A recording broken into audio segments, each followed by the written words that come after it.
you say? I am a redhead with big shoes. She just said, I'm just going to call attention to this. Hold on a second.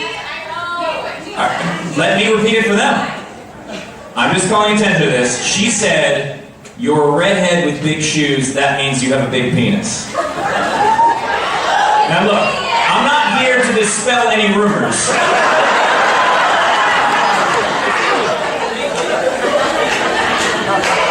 It's just amazing because in order to make a quantitative judgment like that, that needs like a control group and like a history. You can't just one redhead with big shoes and be like, this must be all of them. Like that's gotta be at least 8 or 9 before you make that call. That needs to be outside the standard deviation of dick before you really decide. Lies on the screen from the gaslight machine. Burn it all down, they kill the American dream. Go play an escalator, a tower built on decay. Smiling like a tyrant while the world fades away. Fear and hate is the name of your game. Divide the people and shift all the blame. The truth is dead, you sold them for fame. History won't forget your name. Fake empire built on greed.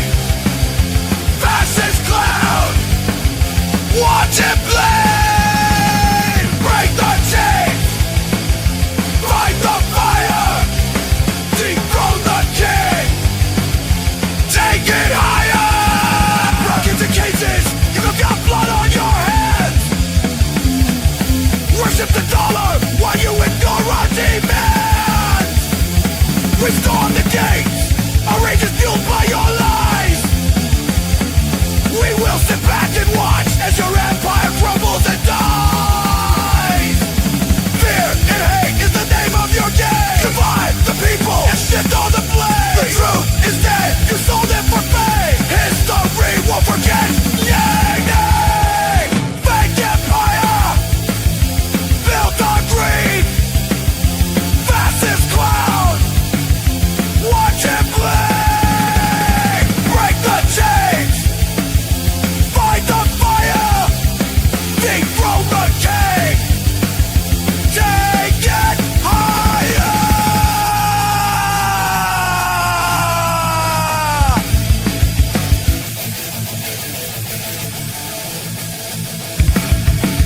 You build walls, we break them down. You spread lies, we burn this town. You breathe fear, we fight back. Hardcore heart, counterattack.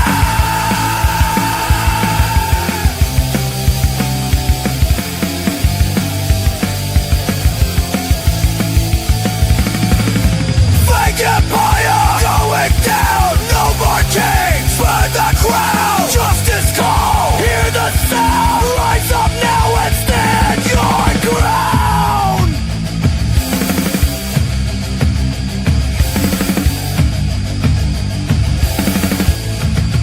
All out.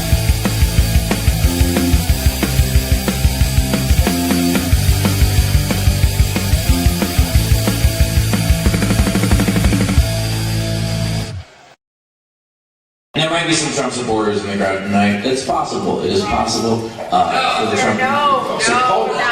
I'm gonna get there, okay? So because you're in Chicago, people can drive in, okay? You guys are a lot of fun. I want to make sure I have enough time for this before we get out of here. Who has the time? Who's got the time? It's early. Nice one. There's another show after us. I'm not gonna be a dick, okay? You're like, it's early. Just go keep talking. I put 8 quarters in this jukebox. Continue. I want all my songs. What? You waited outside for the last show. Okay. To finish. Yes. And that is what people are doing as we speak. That doesn't mean be like, fuck them, make them wait forever. I had to wait 20 minutes, so they should wait till midnight. Those assholes, they're not me. I'm a different person. See, there are Republicans here.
and we will bring the thunder rolling through the land with fire in our hearts and blood on our hands.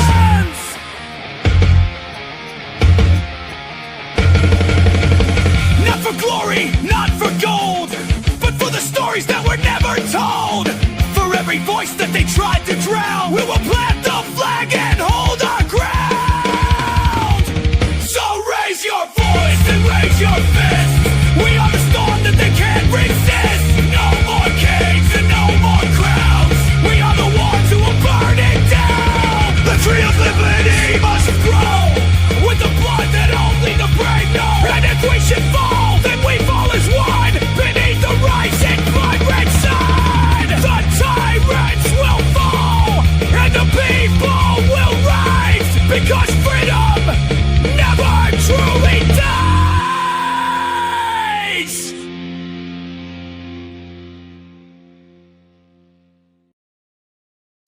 Anyone else come in from over an hour? Where'd you come in from? Toronto. For the show tonight. Oh, well that makes sense. You gotta cross the border while it's still legal. That's important. So get it while you can. I have a show in Toronto this summer. Did you know that? No, we did not. No? Well, fuck it. Now you get to go to Disney too. That's nice.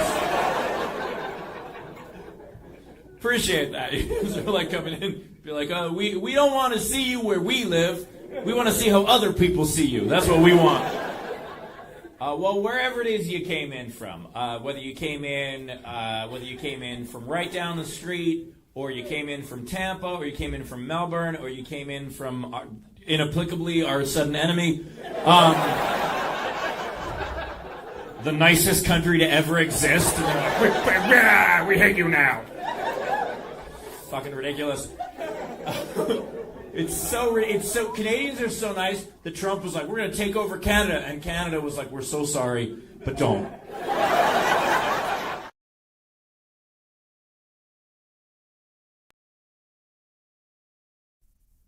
You came in like a thief, and you stole the crown. Your lies keep piling up, and we watch them weigh you down. The very greed that you stoke, they run the whole fucking show. But we are not afraid, and we will not let go.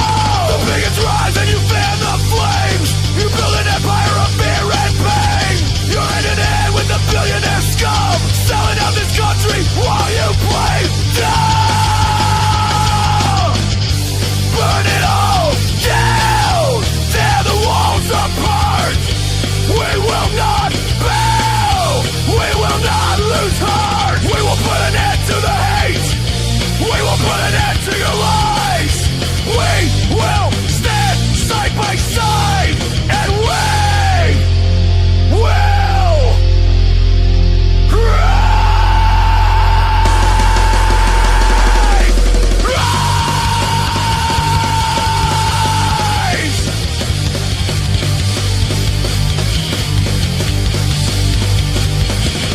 You think these cages are built for the poor and for the weak, for the families torn apart while you laugh and tweet? Look at the puppets dance to the corporate sound, but we are still here and we will stand our ground.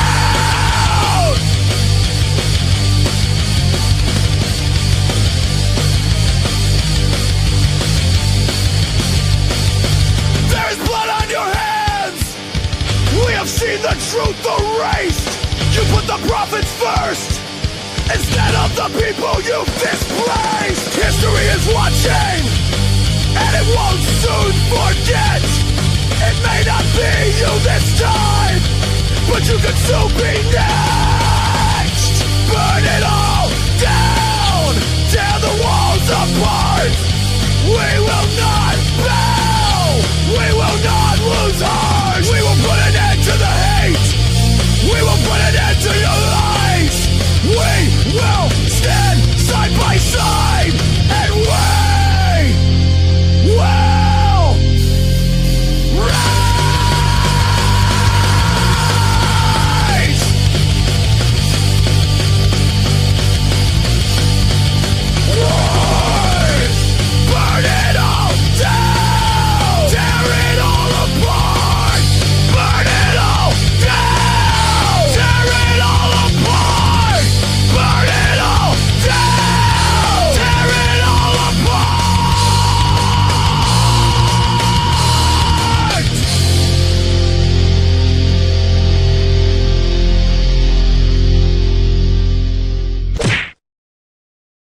support the bar, because they had us here and they allowed us to do this.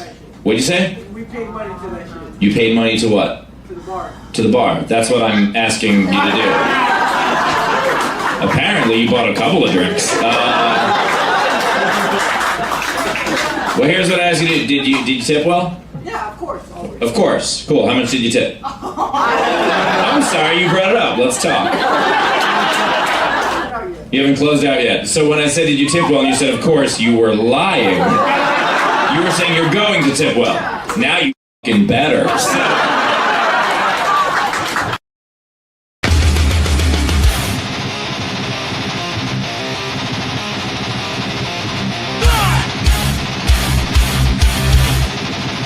Promises right.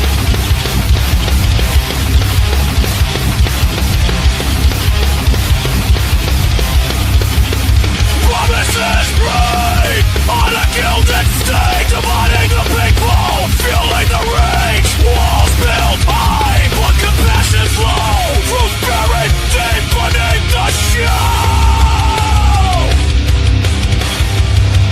No more lies, no more deceit. We will bow down, we will retreat. Voices loud, we stand as one. The fight's not over, it's just begun.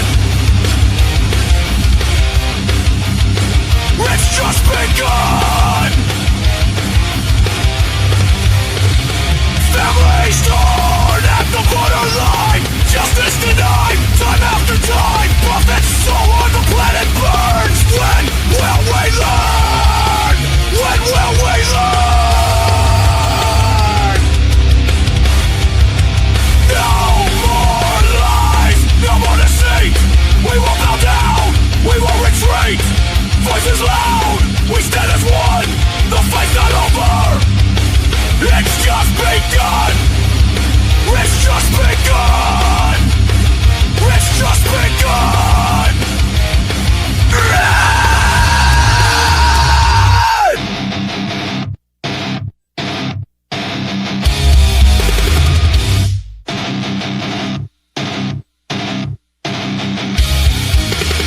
Resist the power and break the chain.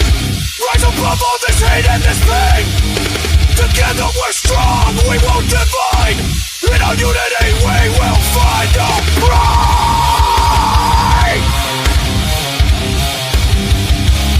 The fight's not over, it's just begun.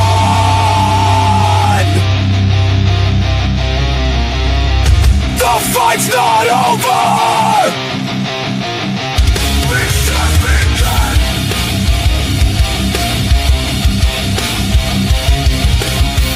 The fight's not over, it's just begun.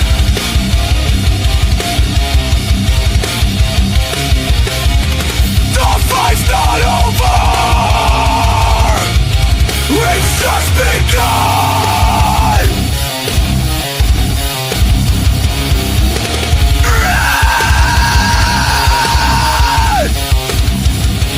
The fight's not over.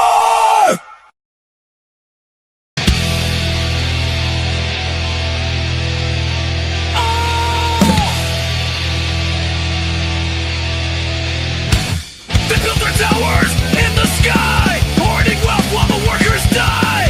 Billionaires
living in fear. No more being divided. No more broken man's tears. Don't try to keep us down. You are not our king. In every city and every town, let motherfucking freedom ring. Because the time has come for the people to rise up. We will never bow, we will never kneel. We see your lie and we know the deal. You hoard your wealth, you crush the poor. We're coming for you, you capitalist whore. This land is your land, this land is my land. We will fight side by side and hand in hand. It's better to die standing on your feet than living a lie down on your knees. It's better to die standing on your feet than living a lie down on your knees.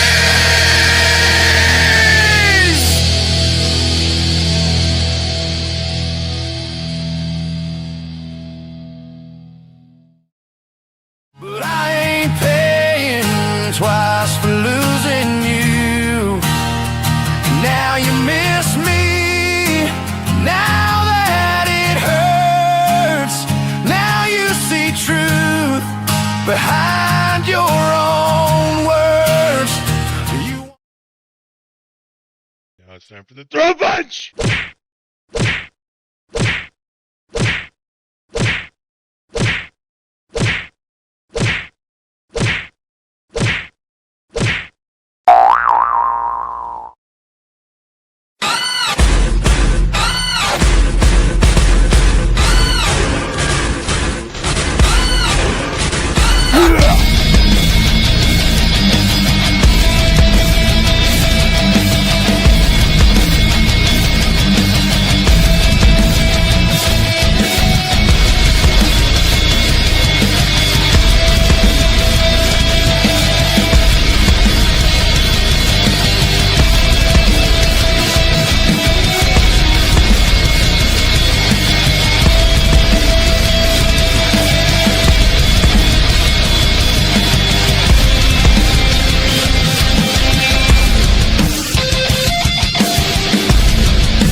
Steve. Hello. Hello. I am not the only guys. ginger anymore. That was a very exciting open. Yeah. Big Sarge. I Turn your mean, cameras off. I know. Don't worry about me, bro. Don't worry about me. Well, what we need to worry about is who sang those lyrics. Is that you screaming on all that good stuff over there, that good music? It might be. I also might have used my twang a little bit. All right. So, special live stream because we have comedian Steve Hofstetter. And if you don't know who Steve is, then what are you even doing with your life? How's it going, Steve? It's going well. I feel like you guys were purposefully torturing me. The two types of music I can't do are like really heavy metal and country. And I got into like the stream waiting room, and you guys would have like, let's mess with Steve. Huh. Okay. I know. And it's not my thing. It's fine if it's other people's thing. It's just not my thing. What kind of music are you into? I'm big into, I love old school hip hop. Like Oh, okay. late 80s, early 90s, especially East Coast stuff. Grew up in Queens, where Tribe is from, and Black Sheep, and a bunch of folks like that. But I also like a bunch of other stuff, very eclectic tastes. Big Taylor Swift fan, which is very different than the music you were playing. So yeah, lots of big spectrum of stuff. I used to live in Bay Ridge. That's Brooklyn for anybody that didn't know where Bay Ridge is. Yeah, that is deep Brooklyn. Yeah. That's like the type of Brooklyn where, like, if you want to go to an event in Manhattan, you need to move. just like a 5-hour train ride into the city. Yeah. Yeah, like 3 trains. Oh man. Am I allowed to lead something off? I want to say congrats, Steve. Oh, thank you. Thank you very much. I'm excited for you in Savannah. It'll be great. Thank you. Yeah, it was I'm very excited. So my wife is pregnant, and just because of that, I'm like more attuned to that now. Like, anything from whether like someone had a kid, or I'm not as annoyed by babies in public anymore. Just the evolutionary stuff kicks in. Right. And I did a show in Minneapolis the other day, and Omar Fateh, the mayoral candidate, came and was our special guest, and it was awesome.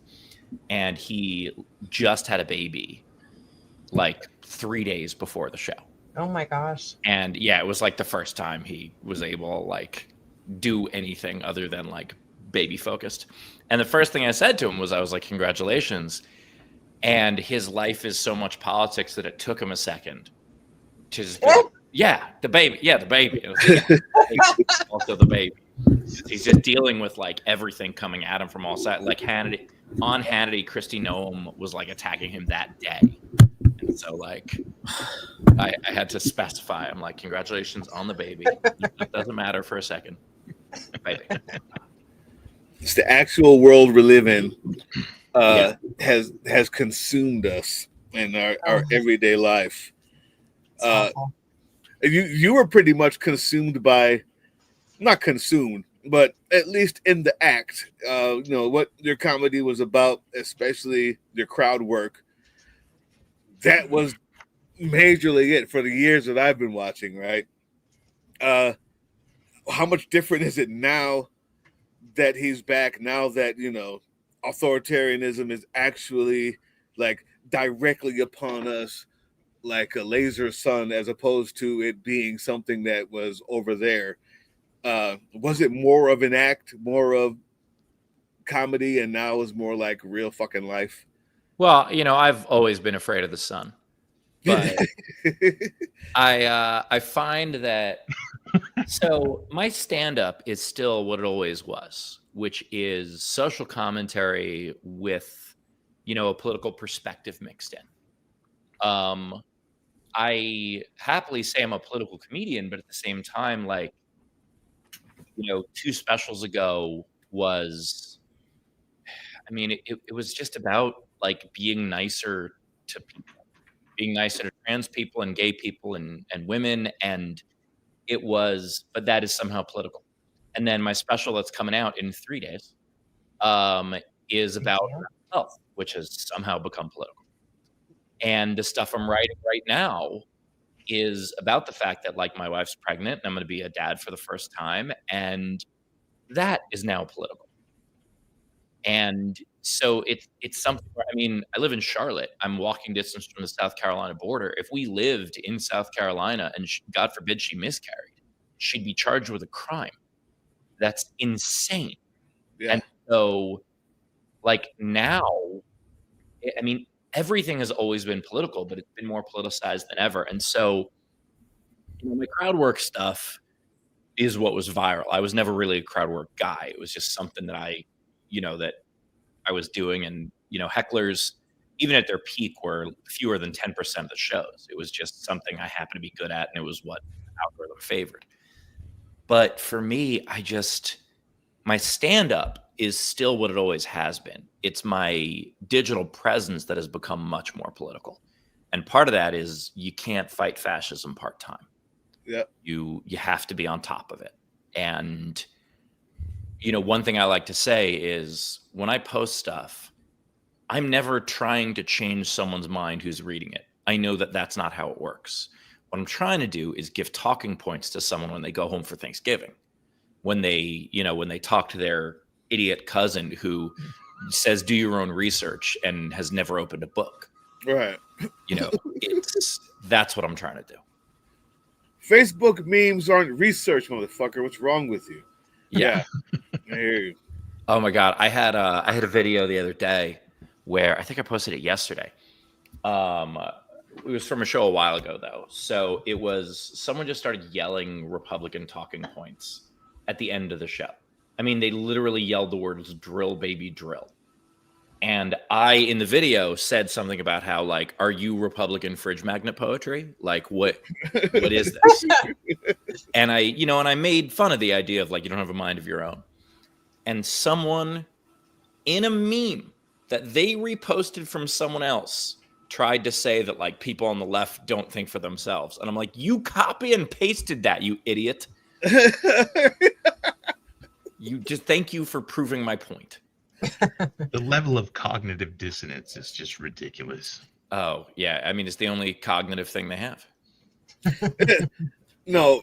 So this goes right to Gavin Newsom's trolling. Yeah. And on Fox.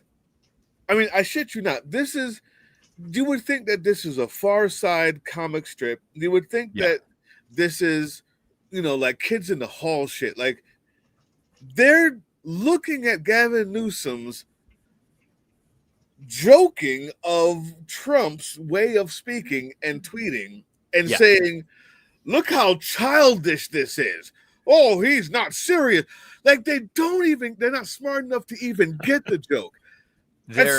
At some point, you have to realize you're dealing with actual, homunculuses. Like, it's what, and obviously they're smarter than that.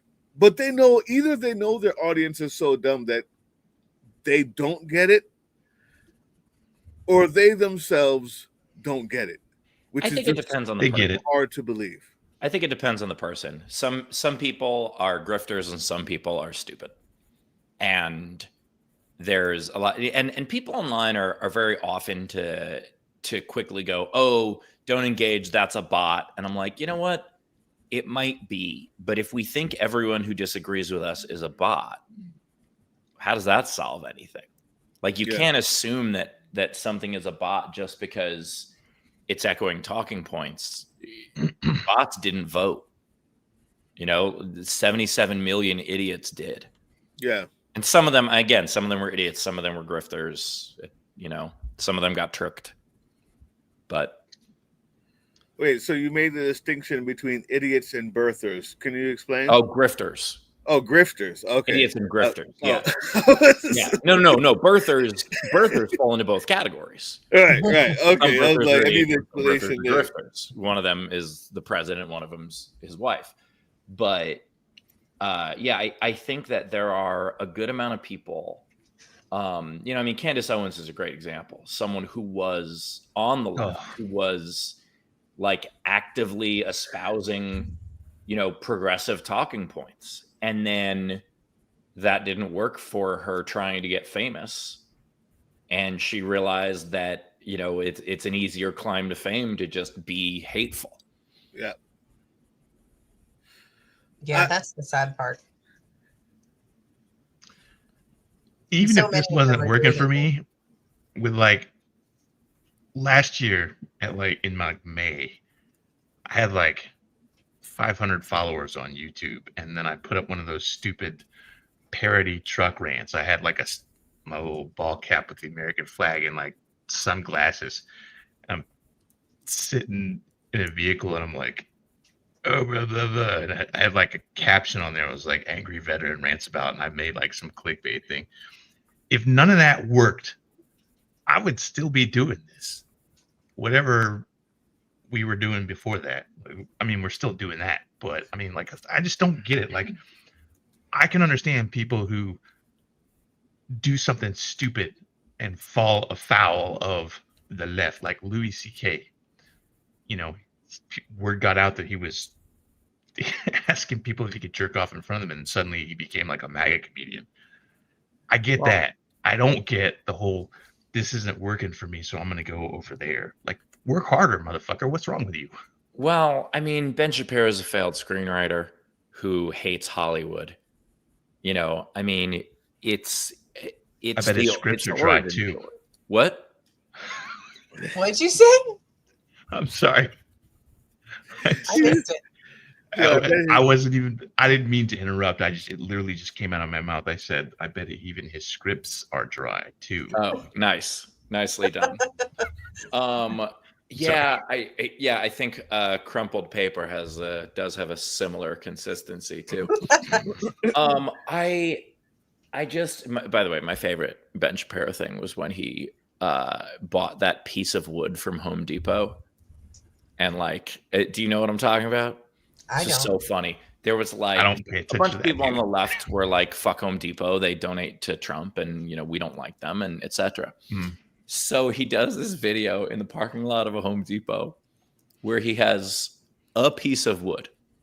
This is, some sort of small plank. Like, I'm a bit of a do-it-yourselfer. This was probably like a $4 piece of pine or something. Yeah, I remember. And like a small shelf, if that. And it was in a plastic bag, which was just amazing because if you're buying wood for a project, you are not putting it in a plastic bag. And it was the running joke was that like he must have gone into Home Depot and was like, 1 wood, please.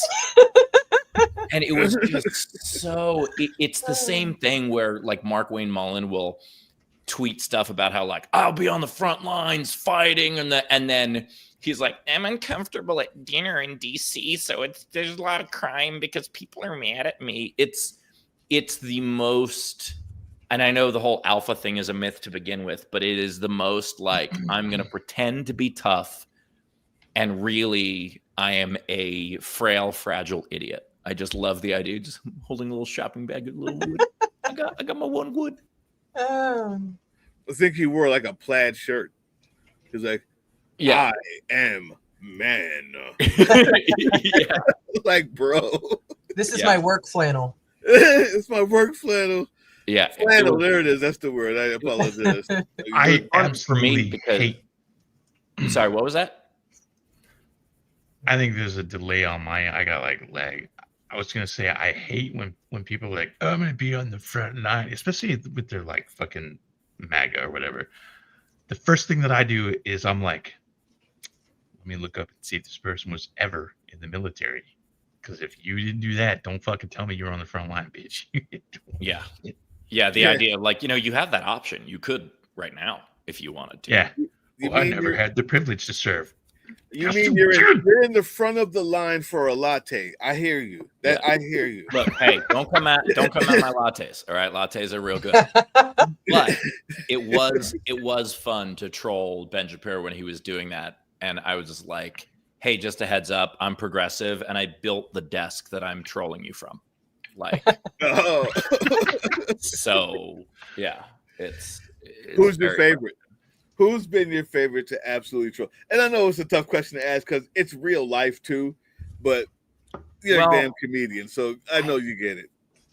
Okay, so I kind of started the trolling Kevin Sorbo thing. Like, I had this feature when I was still on Twitter. Now I'm not anymore because it's it's a cesspool. But before Elon Musk destroyed a wonderful thing. I would go on Twitter, and once a week I had this thing called Sundays with Sorbo.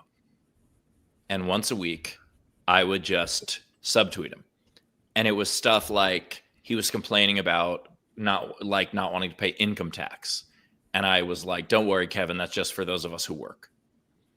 And just stuff like that. There's one that still makes the rounds where he said something about he like complained that the left wanted to boycott something, and then he was like, if you don't like it, just don't buy it.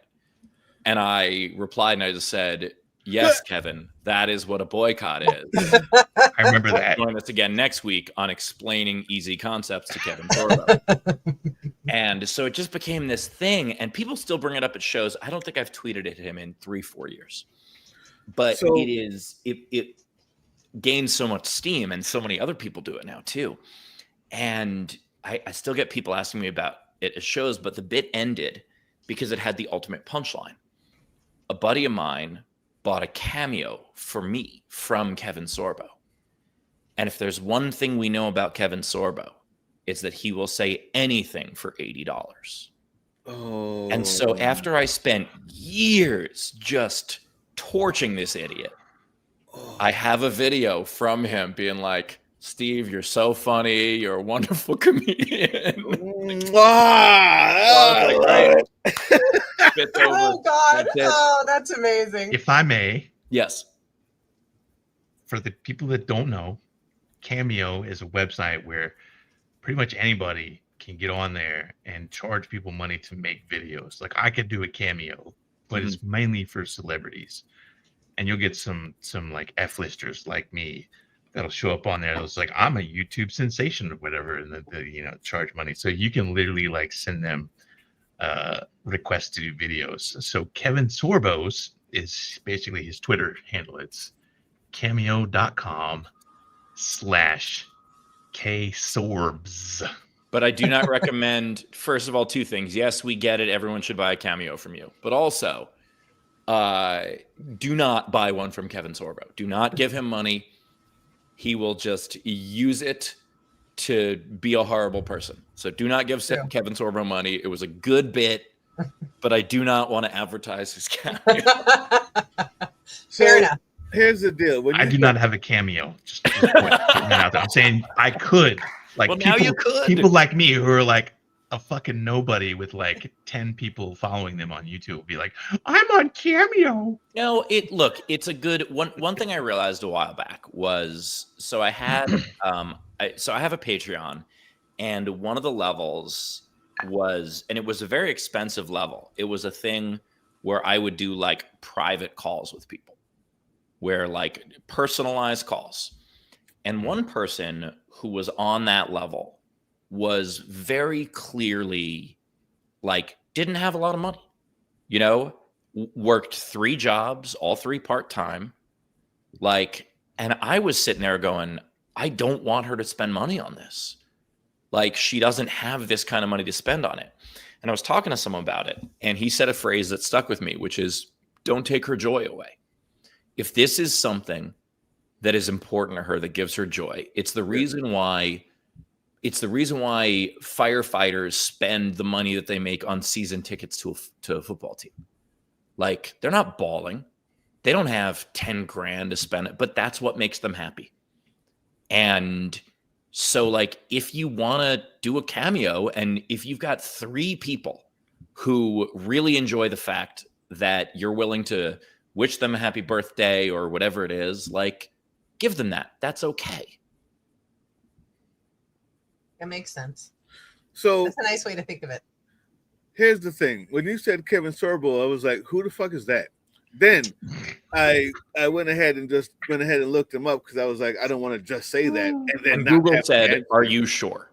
Right. So I was like, oh, Andromeda guy. Okay, gotcha. And then whilst looking him up and while you guys were speaking on the level there, I realized when you said he'll say anything for $80, how absolutely true that is. The reason why he does what he does, if I may, by not knowing this guy and just looking him up for 2 seconds. Yeah. The last movies he did in 2024 were produced by Reverend Ben Cleaver, Pastor Thomas, Reverend Ernestine Coughlin, Pastor Linebrick. So it's like, well, he's Christian now because they paid him $80. Whoever's paying him is whatever he'll do. Got it. I needed to know. Yeah, he's best known as he was the live action Hercules guy. But was that the best? I only knew Andromeda. That's the biggest thing he did was the TV show Hercules, which went off the air 20 years ago. 1994, it says it was here. And it gave us Xena Warrior Princess. Yes, and Lucy Lawless regularly calls him Peanut, which is so funny. Just like, because that is his brain. But there was a meme that went around because at one point in Hercules, he was supposed to say something and the stage direction said disappointed. But he did not know what stage directions were. He just yelled. He just goes, disappointed. And they left it in the show because the editor is much smarter than Kevin Sorbo. And, and so there's a gif of Kevin Sorbo yelling disappointed, which is amazing because even if you didn't know it was stage directions, no one would yell it. You would still just say disappointed. Right. You know, like you would but I mean, look, he was hired to be a big hulking idiot. That was his character on the show. And he must have walked into that casting room and they were like, yes, this is who it is. And basically he's one of those guys. And, you know, Dean Cain is like this and Scott Baio is like this. The people who are like, oh, they don't want to hire us just because we're anti-woke. And it's like, no, it's because you're awful and pathetic and difficult to work with. And it doesn't, your low level of talent does not justify the diva nature you bring onto a set. Like, it's not that you can't find work because you're MAGA because you can't find work. Right. Right. Yeah. Yeah. I feel like we should like create a production company and do like a Kickstarter and make it like a Hallmark Christmas movie. And let's have Kevin Sorbo and Dean Cain and James Wood and Tim Allen. And I feel a little hurt right now because I have been in a Hallmark Christmas movie, but you know, beyond that, I have. Did you wear the red sweater or the green sweater? Actually, one of the plot points was a red sweater, but I was a very, very minor character. I was comic relief in it. It's called Love Always Santa, written by Jay Black, brilliant comedian, and has written a ton of movies. And he wrote me in basically to distract the audience because there's a pivotal scene where one of the main characters is at this like coffee shop open mic and is going to use it to confess something to someone else. And so I'm up right before him and I play a beat poet whose cadence doesn't let you know when he's done. Like I just kept pausing at the wrong parts. And that was the point of the character, was to make people go, shut up already. We're waiting for him, you know? And it was a lot of fun. Yeah. That's all stuff now. Did they film it in Covington, Georgia? They did not. They filmed it in Northfield, Minnesota, I believe. Yeah, it's called Love Always Santa. And Santa. I thought you said stanza for some reason. Oh no, Love Always Santa, Christmas movie.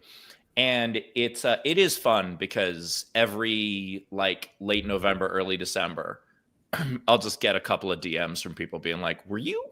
Is that you in this movie? Why?" I'm like, "Because it was fun. That's why." So Doug, is that what we're gonna do is go ahead and put Love Always Santa right here so everybody can go check it out.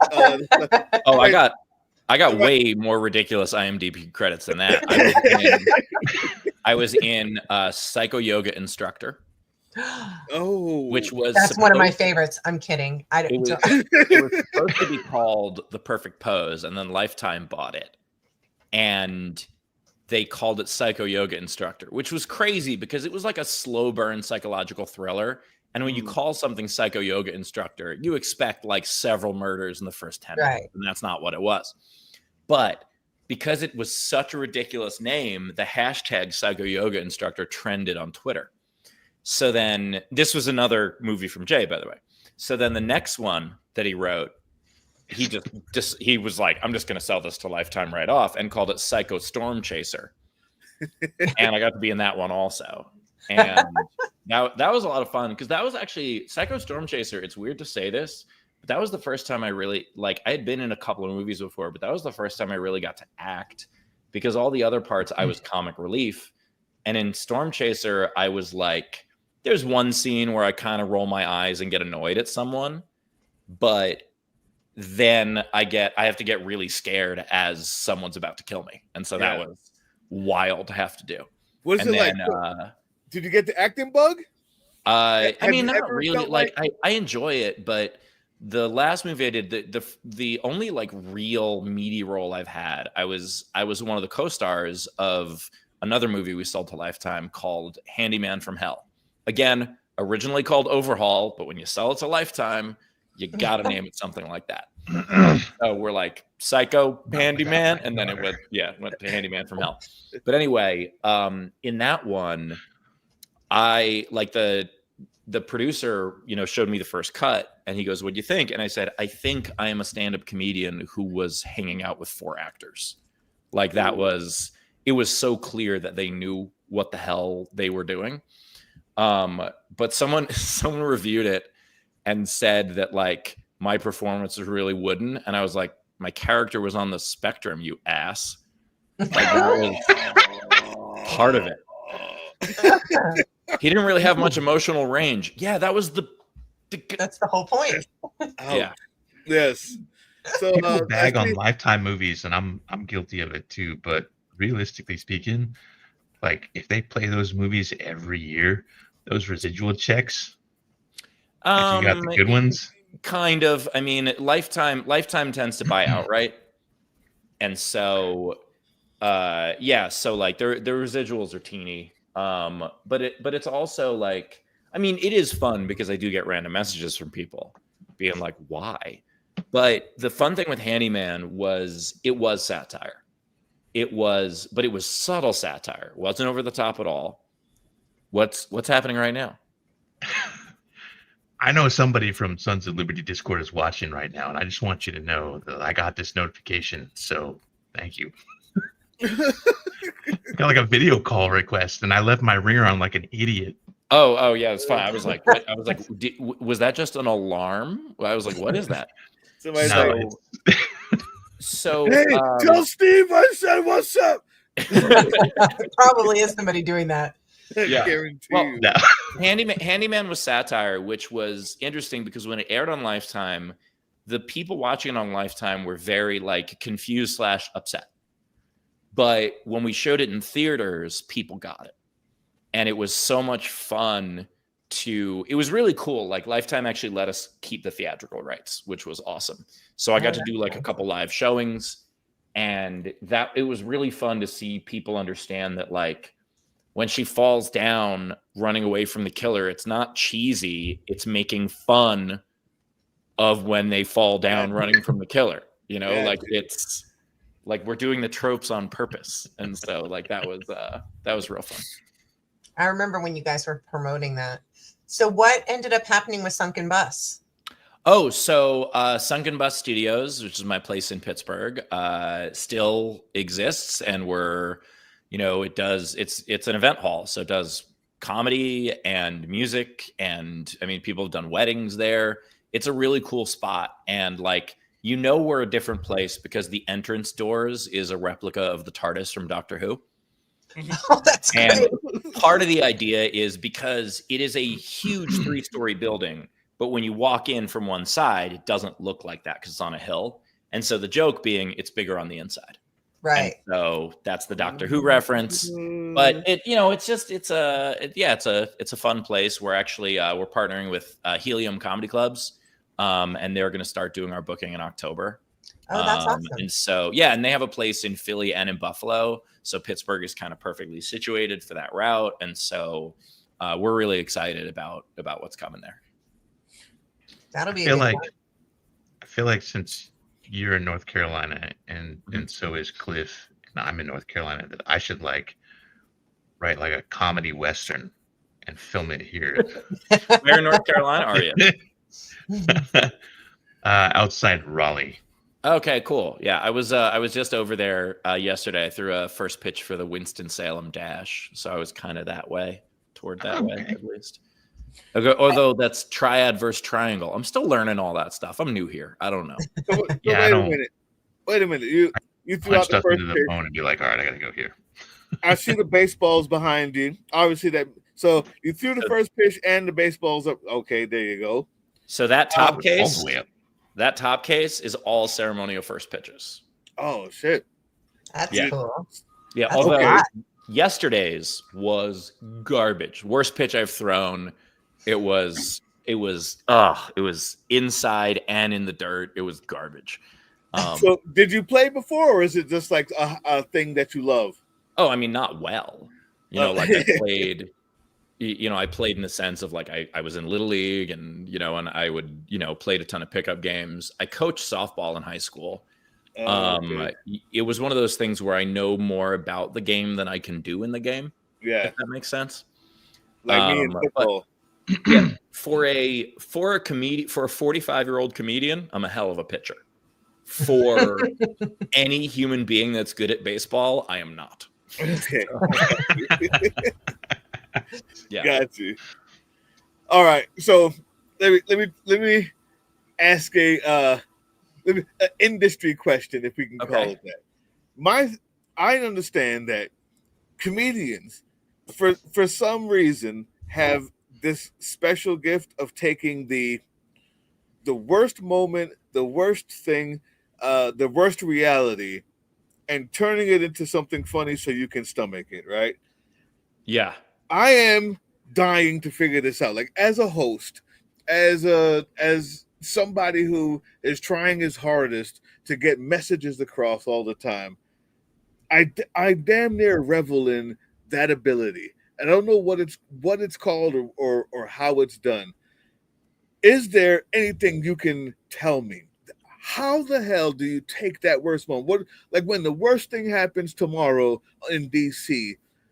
What is it that you use? What is that quip? What is it called? Can you help me there? What do you do? It's, the old phrase is comedy is tragedy plus time. And you can't make something funny if you still feel it. When I lost my dad, it took me 7 years to do an hour about it because the pain was too fresh. Now, most things don't take that long, but that was a particularly rough one. I think part of it is just knowing that like laughter is healing, not just for the audience, but for you. And also it's a defense mechanism. It's a way to process things. And so I think a really good example is I had a foster brother who was much older than me. My parents worked in a group home when they were in their 20s, so these kids were 10 years younger than them. So he was more of an uncle to me than a brother, if anything. But I grew up knowing him, And he got cancer and was at the end. And to the point where, like, I didn't even know if he would be conscious enough to see this. But one of the things we always bonded about is that we were both huge Mets fans. And whenever I would see him, that's what we would talk about. Right. So I had gotten to know someone who was, a fairly well-known player for the Mets in the 80s. And I called him up and I was like, hey, my brother is dying. Can you record a video? I don't even know if he'll be able to see it, but his family will. And, his wife and his kids and, et cetera. And so he does it. I'm able to get the video to him. He's unconscious, but his wife and his kids see it. And it's so sad. And I'm just in the car with a buddy of mine, comedian Radu Bandar. And I'm like clearly welling up and it's a really rough day for me. And Radu just looks at me and he goes, if you were dying and someone got an athlete to make a video for you, who do you think the worst choice would be? And I just lost my mind laughing. I was just like, what a ridiculous question.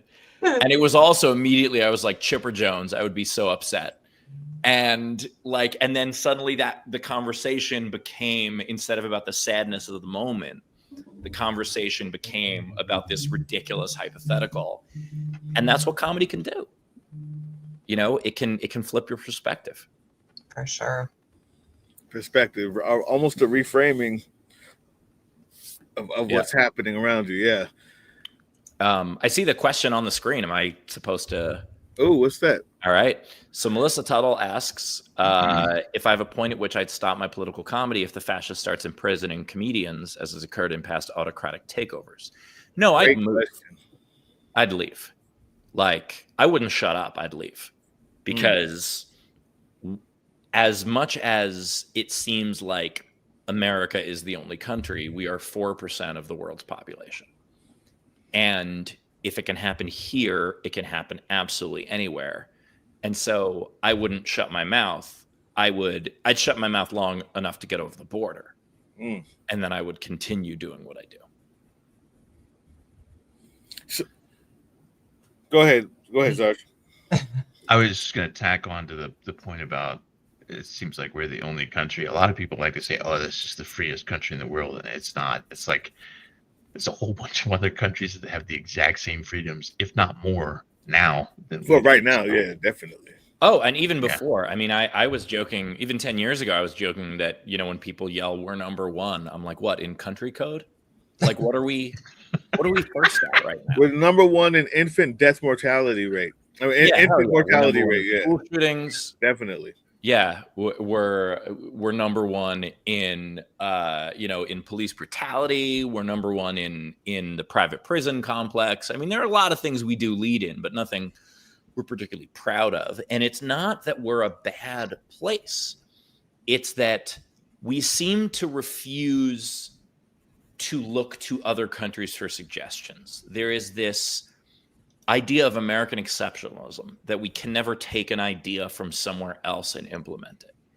And it's like, yes, did we do a lot of things correctly first? Absolutely.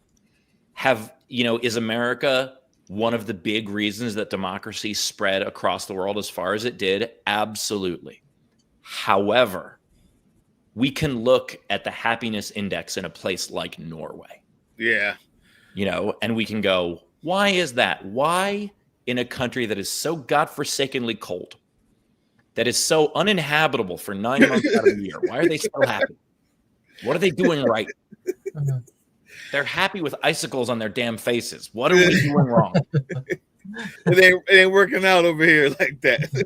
Exactly. How is it that people in Southern California are not as happy as people in Norway? So true. So true. Exactly. I mean, I'm miserable, but I'm in Florida, so that makes perfect sense. You know? Yeah, fair. Yeah, that's just fucked up down there.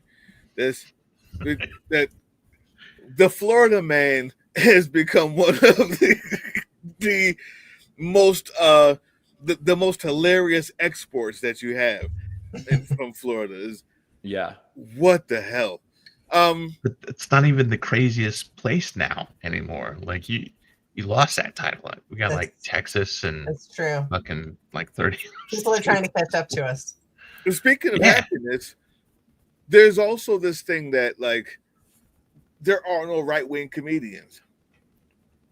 And I don't know how much that goes into being able to be normal or human enough to actually feel pain and then do it like you said, or if it's just the fact that you're punching down. I don't know. Why is it, in your opinion, what's up with that? Like if you go 20 years ago, Dennis Miller. And then there were a couple people who were like conservative, like Mark Klein, who I still count as a friend because he's conservative. He's not insane. And then there were a couple things that happened to the landscape. One, people started realizing that social media,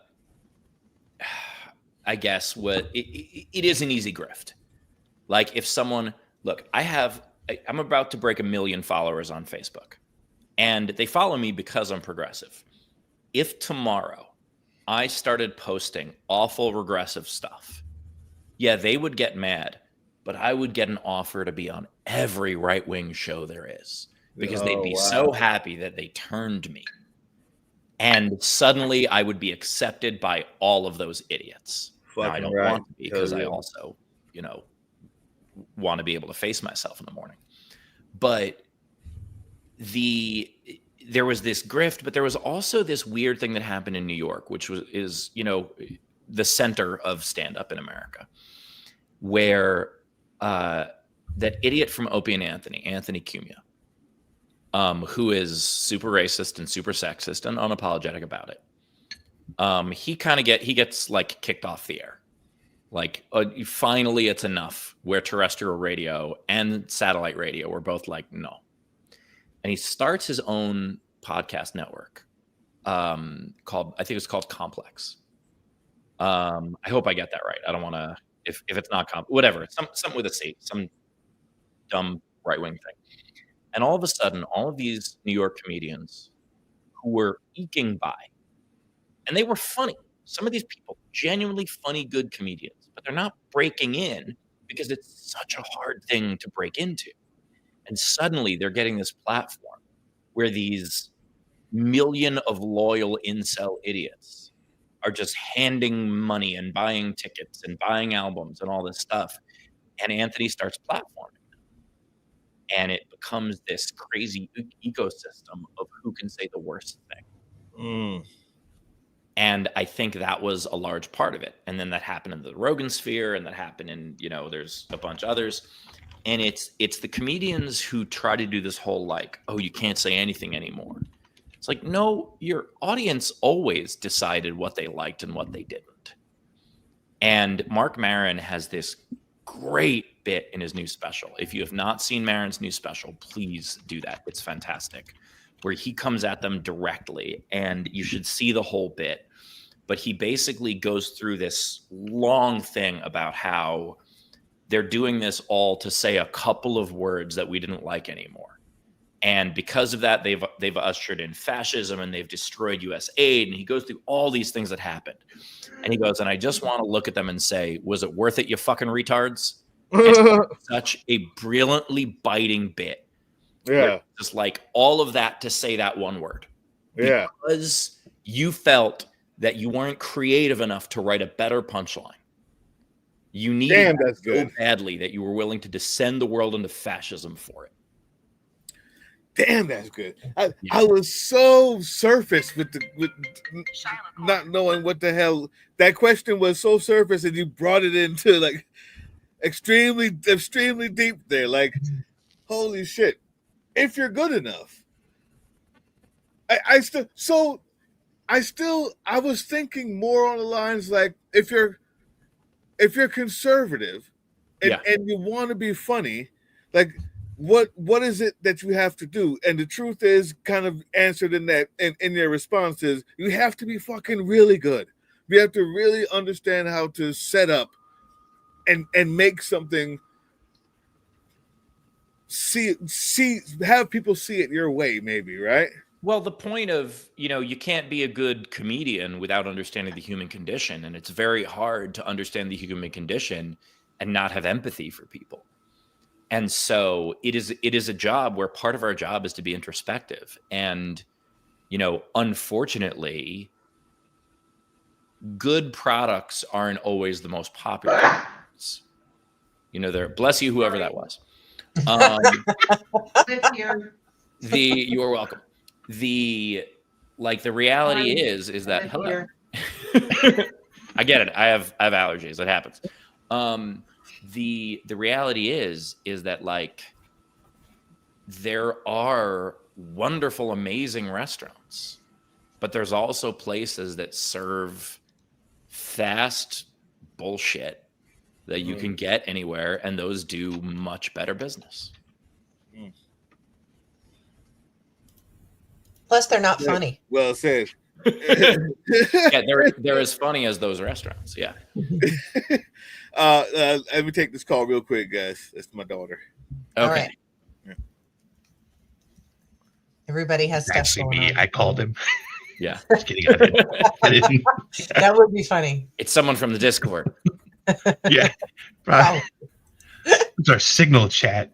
Yeah. But they're probably watching the stream, so. That's funny. So are we all going to DC on the 2nd? Is that the plan, Sarge? I'm not. I'm on tour. I can't. You're on tour. But I know that Cliff Cash is doing that, and I just did a live stream with him on my Substack today. We love that. Yeah, Cliff's a buddy from way back.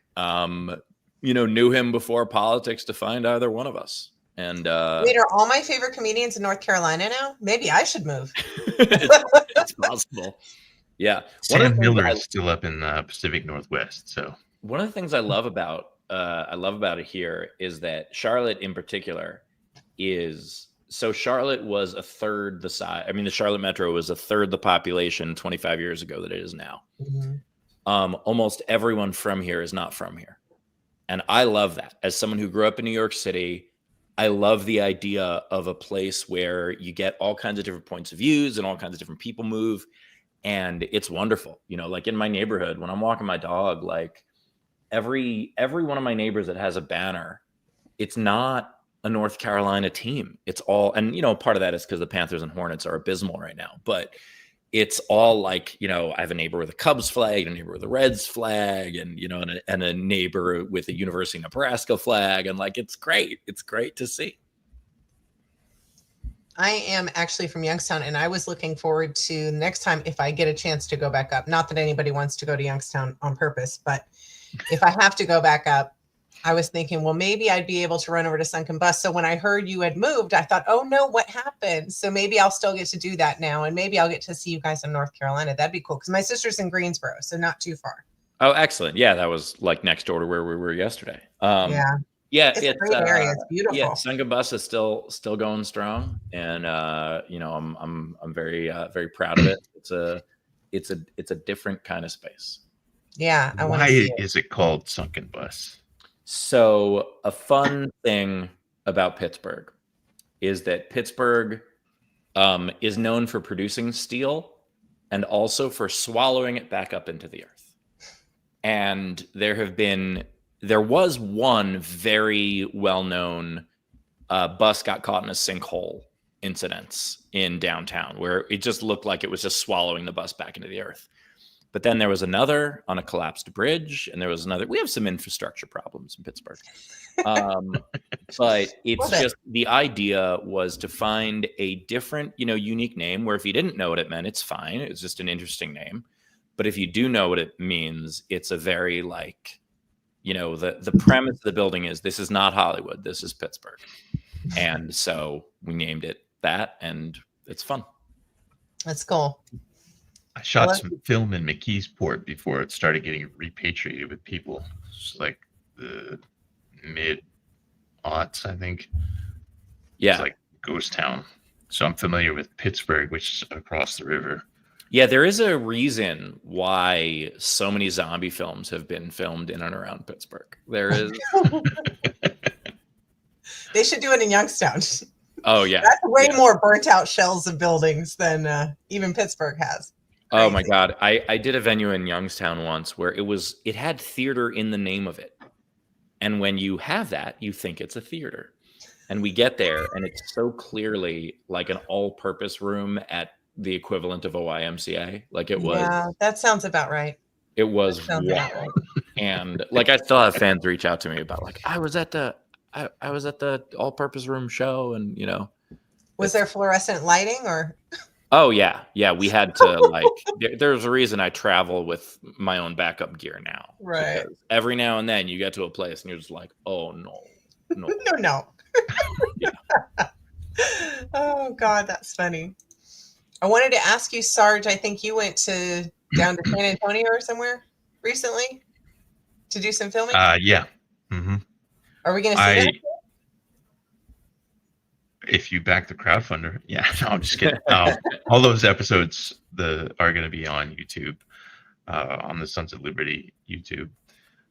We actually were not in San Antonio. We just flew into San Antonio because it's the closest major airport. It was actually like 2.5 hours, almost 3 hours out west. I thought it was like a 45-minute drive. Nope. You get there, plug in the address in GPS. And I don't know why I didn't look this up before, but like it was a long drive. Yeah. You can't complain about traveling in front of Steve. Well, no, I mean anyone can complain about traveling to that part of Texas. Yeah, that's true. Yeah, the part where you want to go to the big city of Midland. Lord, we went out towards Bracketville, which is on the other side of Uvalde. And Uvalde is actually pretty nice. Like I made a couple of jokes that were not really jokes that only like the guy driving heard about Uvalde, and then we actually stopped there and ate at a nice restaurant. It was actually pretty baller. Like their steaks pretty good. But yeah, I was out in Texas and shot some footage of this old Civil War battlefield that we found. Oh wow! Have you been to Marfa? I haven't. I've been in several Marthas. No. Do you know what Marfa? MARFA. Do you know what Marfa is? I'm not familiar. Steve Carell movie? The reason I asked if you know what it is because it's one of these things where people either know it exactly or have never heard of it. It's this tiny little art town in West Texas, middle of nowhere. Like I think the nearest city is Alpine, which you've probably never heard of. But it is this like place in the middle of nowhere that a bunch of artists moved to. And there's this art installation. And this is the way I even found out what it was, because I drove by this art installation, which is probably about 15 miles outside of Marfa, that it's a fake Prada store in the middle of the desert. It's crazy. When they first did it, they had real tags in it, and then people like broke in and vandalized it. But it just looks like, I mean, there is nothing else for miles. It's just desert. And then you see what looks like a Prada store. It's a brilliant piece of art. But like, if you ever get the chance, Marfa is very much worth going to. And part of why is because it shows that like, we all have stereotypes of these various different places. And like, Alabama has the most rocket scientists per capita of any state. But that's because of Huntsville. It's just in Huntsville. I don't think there are a lot of rocket scientists in Dothan, but there's a lot in Huntsville. And, you know, and you have like, you know, like Indiana, you've got a place like Bloomington, which is, you know, where IU is and is this wonderful, like, you know, academic town. And then literally the next town over, Martinsville, is like, if you go a mile over the speed limit, you're getting a ticket. If you go a mile over the speed limit and you're not white, you're getting arrested. And they're next to each other. And like, that's one of the amazing things about the country, is that I love finding out about places like Marfa, where you're just like, what the fuck is this doing here? It's great. Yeah. It sounds amazing. So are they they're a big art community just in general, and someone did this just outside? Yeah. So in Marfa, like there's all kinds of different art installations there. There's like little artist colonies. There's I went to lunch at this taco place, which is just a hollowed out school bus. Like it's just stuff like that, where you're just like, oh, this shouldn't be in rural West Texas, but it is, and it can be, and that's amazing. Right. Yeah, that's really cool. Yeah, we need more stuff like that here. Whimsy. Let's bring it back. Yeah. Wouldn't that be nice? I'm too busy worrying about, oh my God, y'all, Texas, what's happening now? Because I barely saw this on my way in from work to sit down and do the show. So the Democrats came back. Is that what happened? Yeah. I don't know. Doug did a video on that. He said that they came back for, I don't know. I haven't watched the video yet because I got sidetracked with some yard work and the it's temperatures. Yeah, it said, they returned to the state. Because they might be redrawing this map, and then California's gonna do the same thing. And it is like, when you look at Texas, like Texas has more registered Democrats than Republicans. It is not a red state. It is a heavily gerrymandered, voter suppressed state. It is something where it's physically very large. And so when they make one or two polling places in a county, that's going to be difficult. It's going to be difficult for people to vote. Right. And so I do think, Beto O'Rourke almost became the first newly elected Democratic senator in 45 years. He barely lost to Ted Cruz, which is unfortunate because, Ted Cruz is a horrible person. But I think Texas is possible. I think if everyone was playing fair, we'd have a very, very different country than we're in right now. Mm-hmm. But that's why people aren't playing fair. Right. That's true. I'm ready for us to play dirty. I'm over this shit. Yes. And to be perfectly honest, I'm just over it. I understand. I don't want us to break laws. I want us to say fuck norms. Norms do not matter. My apologies to anyone named Norm, but norms are just about tradition and respect. And it's like, yeah, and that's great when everyone agrees to them. When it's so obvious that Republicans are ignoring norms, why the fuck are we holding on to them? We need more people to stand up and, you know, and say enough of this shit. That's part of why I like Jasmine Crockett. That's part of why, you know, it's part of what I like about. Oh no, you mentioned Omar Sarge's Patek. kryptonite. Yeah, He's obsessed with her. Yeah. By the way, I gotta bounce at 8. Okay. Oh, whoops. Oh, yeah. We're right there on the cusp. Right. 1 minute. Anything anything you want I to just talk want to about say for the next thank you minute? for coming on, because this is like, I'm fangirling, but I'm keeping it all inside. So I'm a big fan. She's a big And fan. thank you for all your hard work. We appreciate it. Very much Big fan. appreciated, and thank you folks for fighting the fight. More of us need to do it. It's the thing I was talking about with Cliff today. He said something to me a few weeks ago that really stuck with me, which was something to the effect of, like, the more of me there are, the less I have to do. And so the more people get involved, the easier it will be for all of us. Right. And I know it seems daunting for someone to get involved, but get involved, continue to get other people involved, and then people don't have to shoulder everything. Yeah, for sure. Do you know Jasmine Crockett by any chance? I do not know That's Jasmine perfect. Crockett personally. No, I'm All right. sorry. We have to keep asking people, I guess. Eventually somebody I will gotta say go, that. guys. I'm sorry about that. Got a little thing going on here, but Steve, my goodness, man, I wish I had more time to talk with you, because I've been following you for a long time, and I respect what you do to the max, and I appreciate you coming, man. Well, thank you very much. I appreciate you having me on, and you know, like I said, you know, any allies that we can have, we need, and that's one thing the left needs to get better at. Stop being a circular firing squad. If you disagree with someone on one thing, that doesn't mean they're dead to you. It just means that there's one thing that one of you has to be educated on. Right. And you know, we need to open ourselves to the possibilities that no ally is perfect, but we need them as much as possible. For sure.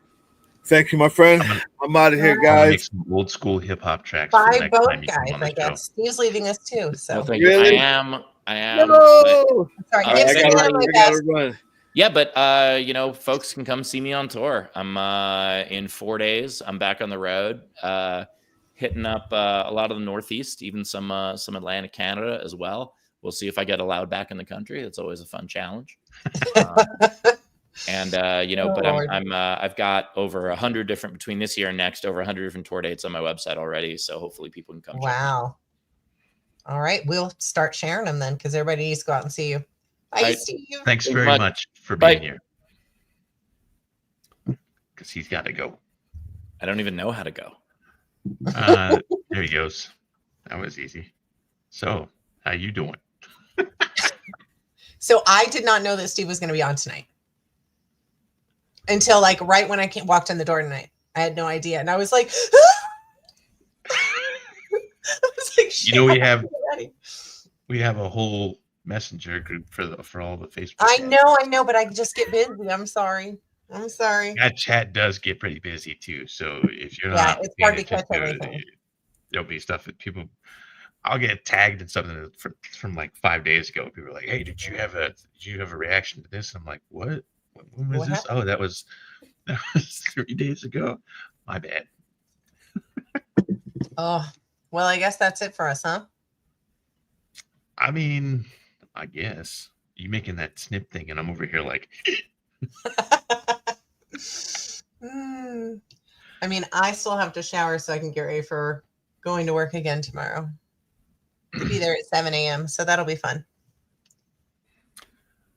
I work from home, so I just get up and go get coffee and then come back over here. That's nice. Well, maybe one day I'll get to do that. Yeah, Hopefully soon. they could pay me better. That would be great. Or I could find a different job where I could work from home, making more money. That would be also great too. Amen to that. All right. That is going to be our stream for tonight. We are still doing a stream tomorrow. We're going to have Army National Guard veteran and congressional candidate from Michigan, Elyon Badger on the stream. And if you didn't catch today's video, on the 26th, we have Cliff Cash and Jessica Denton. We'll be talking about the Removal Coalition. And then Wednesday, the 27th, we have, hold on, where's my trumpet? We have Father Nathan Monk. You have who? Nathan Monk, Father Nathan Monk. Shut up. Sorry, it took me a minute. I didn't hear you. Yeah, we've got Father Nathan Monk. Ro Khanna is still on the docket. He had to push his appearance back from the 8th to the 15th because Epstein laws and stuff like that or whatever. So, oh yeah, and we all got that protest thing in DC on the 2nd of September. Are you coming to that? I don't know. I'll have to see. I want to come, but it's hard because work has got me. I know. Busy, and weird schedule too. So that's kind of throwing me off a little bit. You come up Monday night. I got 2 spare rooms actually. Okay. And we'll roll out with Scott and a couple other people maybe. Okay. Is Drill Sergeant going? Night, though. I don't think so. I think he manages the crisis response team. So he'll probably be doing that. Right. I forgot about that. I would love for him to do so, but we'll see. You can always ask in the messenger thing and see if he's going. I'm That's sure, true. Maybe he'll see it. I'm pretty sure Matt is going, and I think James is going. And I saw something about Erin said she was considering going. Erin is short, by the way. No. Yes. Is she? Not in a bad way, but she's shorter than me. Yeah, she came up to one of the filming things that we did in San Antonio or out Bracketville. Actually, we were in Comfort at that point. Yeah, she came out and I thought she was roughly my size, and she's actually like 5'4" or something else. Aw, a pocket size, Aaron. I like it. You have to meet her. She's probably watching right now. We're gonna get she's gonna be a messenger and be like, "You motherfuckers." Sorry, I say that I'm only 5'7", so I shouldn't talk. Alrighty, off to the shower I go. Are you gonna do 2 claps? Do you want to do the 2 claps? No, I will help you do it if you do it. Okay. All right. Me. 2 claps and a Rick. Woo! Woo! Oops, sorry, I was in early. That's fine. Bye, guys. Have a good night. That is our stream for tonight. Thank you, everybody, for tuning in. And I'm out as well.